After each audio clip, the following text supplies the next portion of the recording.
Assalamualaikum warahmatullahi wabarakatuh. Selamat pagi pemirsa Trans 7. Khazanah Ensiklopedia Islam Dunia pagi ini kembali hadir ke hadapan Anda untuk berbagi pengetahuan dan saling menasehati dalam kebajikan. Setiap utusan Allah yang diutus ke muka bumi ini sudah pasti tidak akan sama antara utusan yang satu dengan yang lainnya. Sebagaimana mukjizat yang diberikan Allah kepada Nabiullah Ibrahim alaihissalam yang selamat dari kobaran api Raja Namrud. Sebagaimana firman Allah Subhanahu wa Ta'ala yang ada dalam Al-Quran Surah Al-Anbiya. قلنا يا نار كوني بردا وسلاما على إبراهيم. Allah Subhanahu wa Ta'ala menganugerahkan kepada setiap nabi dan rasulnya dengan berbagai bentuk kekuatan dan kelebihan. Nabi Sulaiman alaihissalam diberi mukjizat oleh Allah Subhanahu wa Ta'ala dengan berbagai macam dan jenis mukjizat. Salah satunya adalah bisa memahami bahasa binatang dan bisa berinteraksi dengan jin, bahkan sekaligus jin dijadikan sebagai pembantunya ketika membuat sebuah istana yang megah ketika akan kedatangan Ratu Balqis. Pemirsa Khazanah, pagi ini kami akan mempersembahkan serial mukjizat Nabi dan Rasul dari elemen api. Api dalam pengertian zat dan api dalam pengertian elemen makhluk, yaitu jin.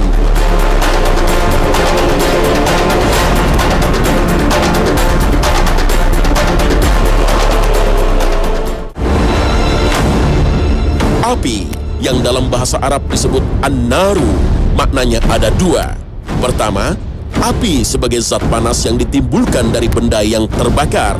Sedangkan yang kedua, maknanya adalah neraka, atau disebut juga dengan sebutan api neraka. Disebut neraka karena berbagai tafsir Al-Quran menjelaskan bahwa neraka adalah tempat yang paling jelek ketika sudah terjadi kiamat. Sebagaimana firman Allah Subhanahu wa Ta'ala, maka jika kamu tidak dapat membuatnya, dan pasti kamu tidak akan dapat membuatnya, peliharalah dirimu dari neraka yang bahan bakarnya manusia dan batu yang disediakan bagi orang-orang kafir. Al-Quran Surah Al-Baqarah ayat 24. Api warnanya banyak dipengaruhi oleh intensitas cahaya. Biasa digunakan untuk menentukan apakah suatu bahan bakar termasuk dalam tingkatan kombusi sehingga dapat digunakan untuk keperluan manusia. Semisal digunakan sebagai bahan bakar, api unggun, kompor gas, atau sebagai alat pembakar yang keras yang bersifat untuk menghancurkan. Penemuan cara membuat api merupakan salah satu hal yang paling penting dan berguna bagi manusia. Karena dengan api, manusia bisa memasak makanan dan mendapatkan sumber cahaya panas. Api berwarna merah atau kuning. Api ini biasanya mempunyai suhu di bawah 1000 derajat Celcius. Api jenis ini termasuk api yang kurang panas. Sedangkan kalau dalam ilmu tata surya, api semacam ini biasanya berada pada bagian luar matahari. Api berwarna merah bercampur biru. Api ini mempunyai rata-rata suhu mencapai 2000 derajat Celcius. Api semacam ini yang mempunyai daya bakar yang sangat sempurna. Dan ini merupakan api yang paling panas menurut kadar dan ukuran manusia. Dan api ini juga kalau dalam ilmu tata surya berada dalam inti matahari serta muncul akibat reaksi fungsi oleh matahari. Dalam makna yang kedua, yaitu api dalam pengertian neraka. Dalam ayat disebut neraka, sedangkan yang dimaksud adalah kobaran api neraka yang bahan bakarnya dari manusia dan batu, yang mengakibatkan suhunya sangat panas. Sedangkan maksud dari ayat ini menjelaskan perihal orang-orang munafik yang tidak akan mendapatkan petunjuk dari Allah Subhanahu wa Ta'ala disebabkan kemunafikan mereka. Sedangkan dalam ayat lain Allah Subhanahu wa Ta'ala berfirman, وَلَقَدْ ذَرَأْنَا لِجَهَنَّمَ كَثِيرًا مِنَ الْجِنِّ وَالْإِنسِ لَهُمْ قُلُوبٌ لَا يَفْقَهُونَ بِهَا وَلَهُمْ أَعْيُنٌ لَا يُبْصِرُونَ بِهَا وَلَهُمْ آذَانٌ لَا يَسْمَعُونَ بِهَا أُولَئِكَ كَالْأَنْعَامِ بَلْ هُمْ أَضَلُّ أُولَئِكَ هُمُ الْغَافِلُونَ. Dalam ayat ini, kalimat an-naru bermakna neraka. Akan tetapi yang dimaksud adalah kobaran apinya. Karena yang dijadikan bahan bakar api neraka adalah jin dan manusia. Itulah manusia yang selalu saja ingkar akan nikmat Allah Subhanahu wa Ta'ala hanya karena kebesaran ego mereka atau sifat bodoh yang menafikan akhirat, seperti masyarakat Nabi Ibrahim alaihissalam pada awal masa dakwahnya. Ibrahim dilahirkan di Babilonia, bagian selatan Mesopotamia, Irak. Ayahnya bernama Azar, seorang ahli pembuat dan penjual patung. Sudah sejak kecil Nabi Ibrahim alaihissalam selalu tertarik memikirkan kejadian-kejadian yang ada pada masyarakat pada waktu itu. Setelah semakin beranjak dewasa, Nabi Ibrahim alaihissalam mulai berbaur dengan masyarakat luas. Salah satu bentuk kejanggalan yang dilihatnya adalah besarnya perhatian masyarakat terhadap berbagai patung yang ada. Nabi Ibrahim yang telah menetapkan hatinya untuk menyembah Allah Subhanahu wa Ta'ala dan menjauhi berhala, memohon kepada Allah Subhanahu wa Ta'ala agar diperlihatkan kemampuannya menghidupkan makhluk yang telah mati, yang bertujuan untuk mempertebal keimanannya. Maka Allah Subhanahu wa Ta'ala mengabulkan permohonan Ibrahim. Atas petunjuk Allah Subhanahu wa Ta'ala, 4 ekor burung dibunuh dan kemudian tubuh burung-burung tersebut dipotong menjadi 4 bagian. Masing-masing dari 4 bagian itu diletakkan di puncak bukit secara terpisah. Maka Allah Subhanahu wa Ta'ala memerintahkan Ibrahim untuk memanggil burung-burung tersebut. Maka dengan izin Allah Subhanahu wa Ta'ala, burung yang sudah mati dan tubuhnya yang sudah terpisah kembali hidup. Maka dengan seketika hilanglah segala keraguan tentang keesaan dan kebesaran Allah Subhanahu wa Ta'ala. Orang pertama yang mendapatkan ajakan dakwah Ibrahim alaihissalam adalah ayahnya sendiri yang bernama Azar.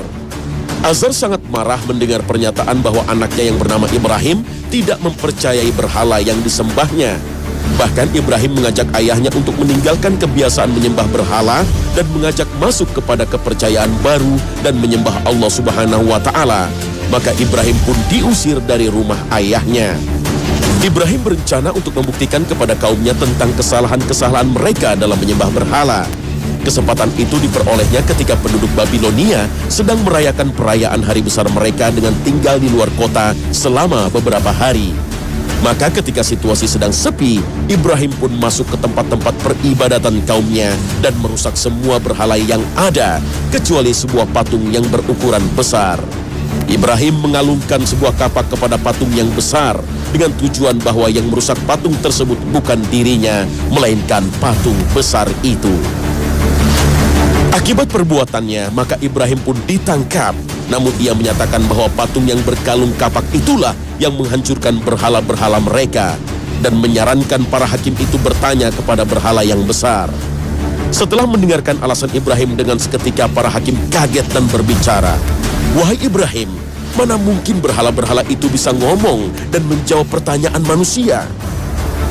Maka saat itulah Ibrahim mengemukakan pemikirannya yang berisi dakwah untuk menyembah Allah Subhanahu wa Ta'ala, sebagaimana yang diabadikan Allah dalam Al-Quran surah Al-Anbiya dari ayat 51 sampai 72.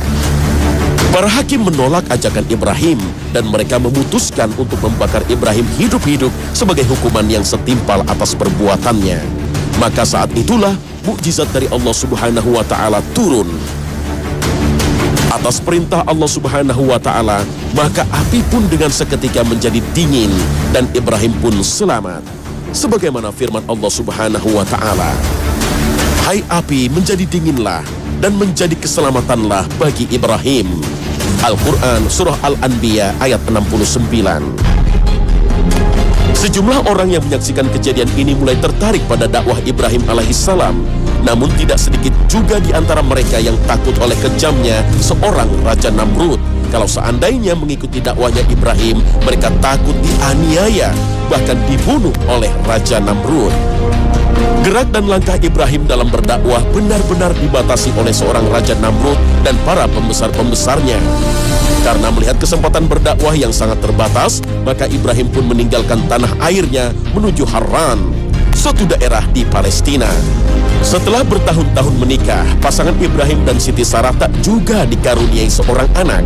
Maka untuk memperoleh keturunan, Siti Sarah menyarankan Ibrahim untuk menikah lagi.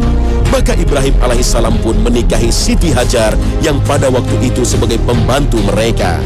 Dari pernikahan ini, lahirlah Ismail yang kemudian Allah menjadikan sebagai utusan Allah sebagaimana Ibrahim. Ketika Nabi Ibrahim alaihissalam berusia 90 tahun, turunlah perintah Allah Subhanahu wa Ta'ala agar Ibrahim mengkhitan dirinya, Ismail anaknya yang pada waktu itu masih berusia 13 tahun. Maka perintah ini segera dijalankan oleh Ibrahim alaihissalam dan kemudian menjadi hal yang dijalankan oleh nabi-nabi berikutnya hingga umat Nabi Muhammad SAW. Ibrahim alaihissalam juga dikenal sebagai nabi yang pertama kali diperintahkan untuk berkurban. Allah Subhanahu wa Ta'ala juga memerintahkan Ibrahim alaihissalam untuk meninggikan Ka'bah. Saat itu bangunan Ka'bah sebagai rumah suci sudah berdiri di Mekah. Bangunan ini diperbaiki bersama Ismail alaihissalam sebagaimana firman Allah Subhanahu wa Ta'ala. Dan ingatlah ketika Ibrahim meninggikan, membina dasar-dasar Baitullah bersama Ismail seraya berdoa, "Ya Tuhan kami, terimalah daripada kami amalan kami. Sesungguhnya Engkaulah yang Maha mendengar lagi Maha mengetahui." Al-Quran Surah Al-Baqarah ayat 127.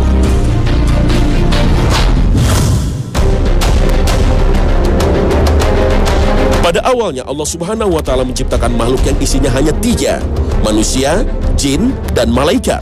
Sebagaimana disebutkan dalam sebuah hadis yang bersumber dari Muhammad ibn Rafi dari Abdul Razak bahwa Rasulullah SAW bersabda, "Malaikat diciptakan dari cahaya, jin diciptakan dari api yang menyala, dan Adam diciptakan dari apa yang kalian sifati, tanah." Hadis riwayat Muslim. Namun dalam kehidupan nyata, seolah-olah ada 2 pemain tambahan dalam percaturan kehidupan di dunia ini, yakni setan dan iblis. Sehingga makhluk yang tadinya 3 bertambah menjadi 5, yaitu manusia, jin, malaikat, setan, dan iblis.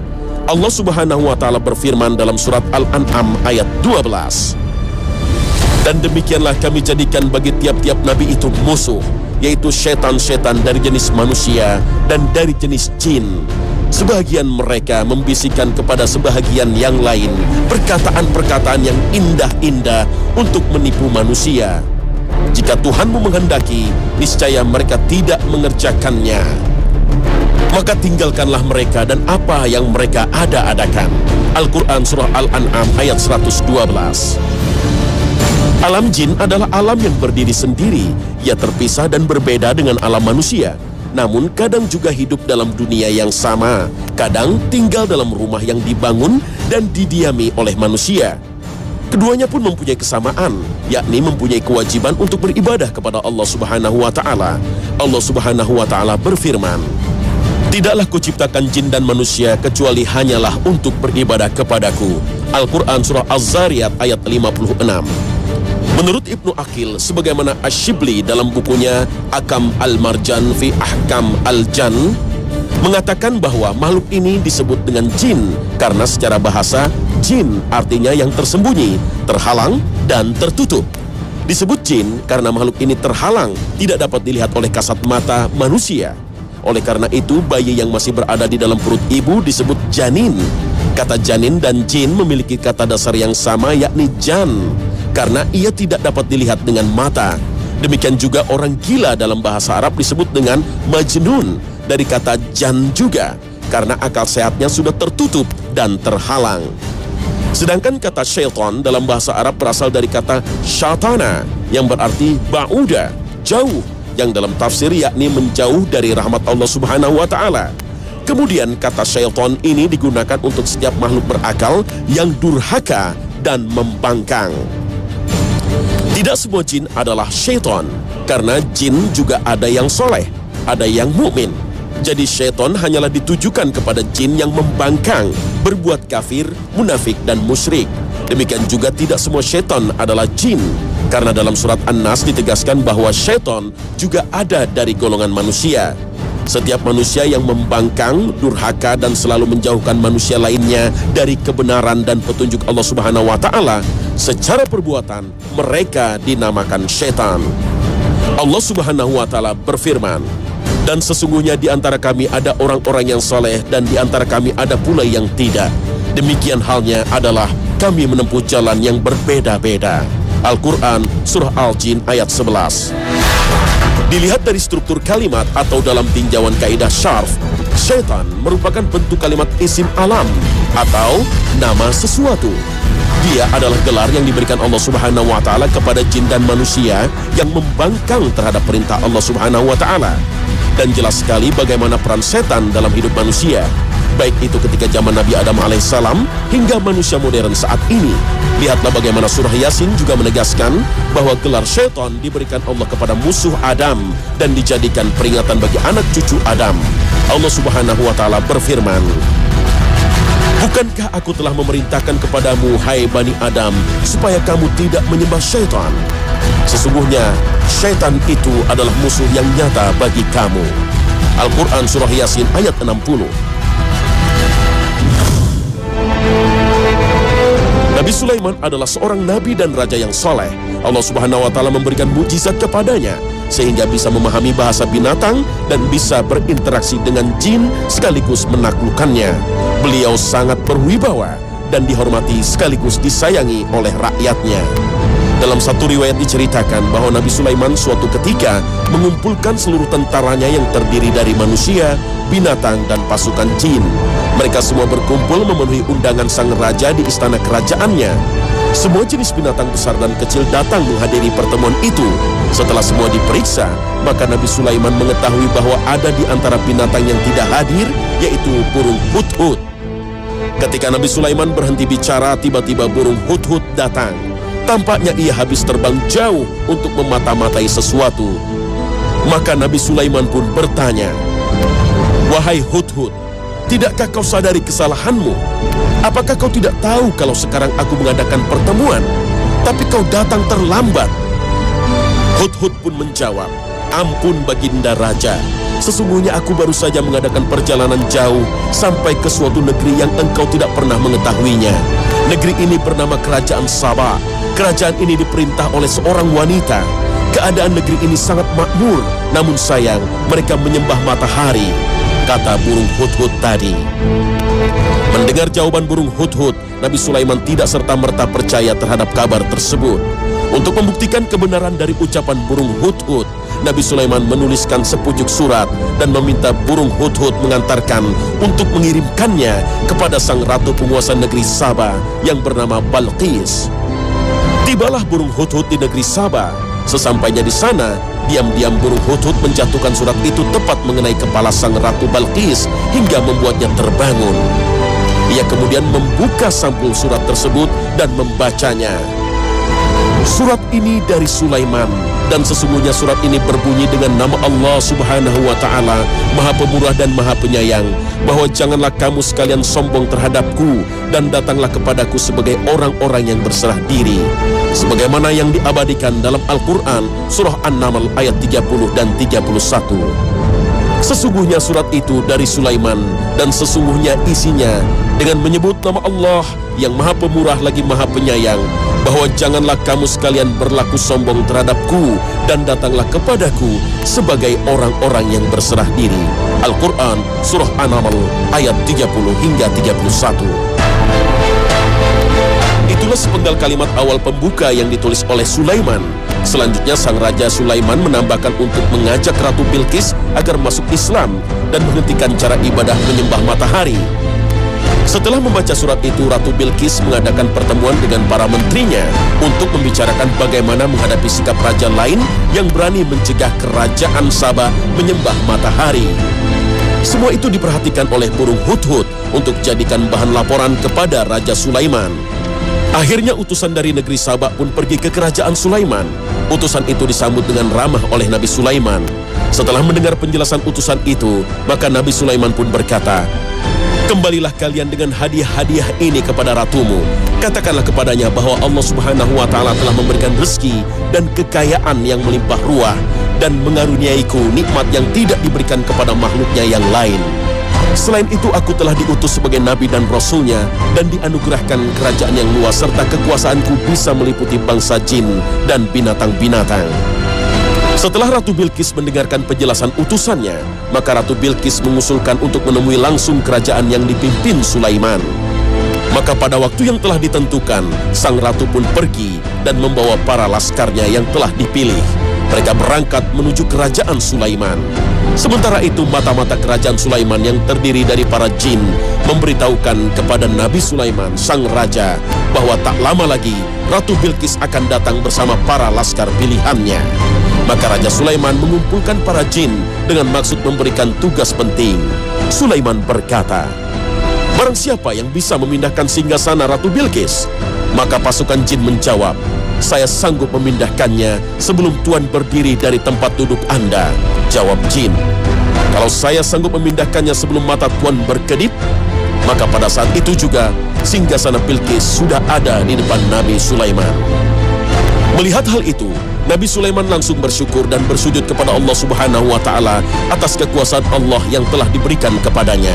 Beliau pun memerintahkan bangsa jin untuk membangun sebuah istana yang sangat indah.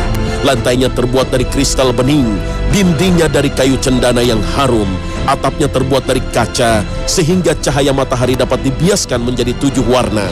Beliau memerintahkan agar pembangunan istana itu diselesaikan sesegera mungkin sebelum Ratu Bilqis datang bertamu. Tak lama kemudian, tibalah Ratu Bilqis di kerajaan Sulaiman. Bilqis terkejut sambil berkata, "Wah, rasanya seperti singgasana di kerajaanku." Sulaiman bertanya kepada Bilqis, "Benarkah?" "Iya, ini benar-benar persis seperti singgasanaku." "Ketahuilah bahwa singgasana ini memang benar milikmu. Singgasana ini aku pindahkan ke sini sebelum engkau datang." Nabi Sulaiman menjelaskan. Ratu Bilqis semakin terkejut, heran dengan kemukjizatan Sulaiman. Akhirnya di saat itulah dia menyatakan diri beriman kepada Allah Subhanahu wa Ta'ala dan meninggalkan cara lama, yakni kebiasaan menyembah matahari. Mendengar pernyataan ini, Sulaiman hatinya sangat senang. Lalu ia mengajak Ratu Bilqis berkeliling istana. Lagi-lagi Ratu Bilqis dibuat takjub ketika memasuki lantai kaca yang dikiranya air, sehingga ia buru-buru mengangkat gamis panjangnya. Sulaiman berkata sambil tersenyum, "Tak usah kau mengangkat gamismu, ini bukan air, hanya lantai kaca." Semenjak itulah antara kerajaan Sabak dan kerajaan Sulaiman bekerja sama dengan sangat baik karena seiman dan seagama. Ratu Bilqis mengharuskan rakyatnya memeluk agama Nabi Sulaiman. Akhirnya Ratu Bilqis yang cantik itu pun diperistri oleh Sulaiman, dan kerajaan Sabak dan Sulaiman dijadikan satu.